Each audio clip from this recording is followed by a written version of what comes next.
നമ്മളിവിടെ വെള്ളം കയറിയെന്ന് പറ.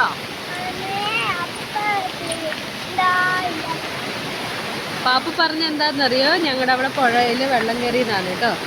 ഇത് 18-ാം മൈൽ പുഴ കണ്ടാൽ നിറച്ച് വെള്ളം നല്ലോണം. പാലം മുങ്ങാറായിട്ടുണ്ട് കണ്ടോ, എല്ലായിടത്തും വെള്ളം കയറി. ഇന്നലെ ഇതിനേക്കാളും വെള്ളം ഉണ്ടായിരുന്നു. ഇന്നലെ രാത്രി മഴയുടെ ശക്തി കുറഞ്ഞുകൊണ്ട് ഇന്ന് കുറച്ച് കുറവുണ്ട്. പക്ഷെ ഇതിപ്പോൾ ആദ്യം കയറാൻ തുടങ്ങിയിട്ടുണ്ട്. നമ്മൾ വൈകുന്നേരം വന്ന് നോക്കി ഇതിനേക്കാളും വെള്ളം കയറിയിട്ടുണ്ടാവും ഇവിടെ. കണ്ടോ, തേങ്ങയൊക്കെ ഇന്നലെ ഒരുപാട് ഒഴുകി വന്നിട്ടുണ്ട്.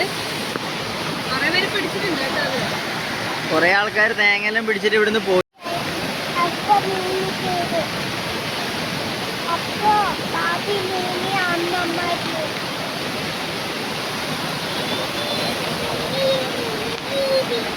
പാപ്പ ഭയങ്കര ഹാപ്പി ആട്ടോ മഴയത്ത് കളിക്കുന്നോണ്ട്.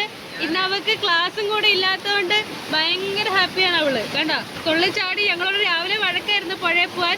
അതുകൊണ്ട് ഞങ്ങൾ ഈ ഉച്ച സമയത്തോട്ട് ഇങ്ങോട്ട് വന്നേ കേട്ടോ.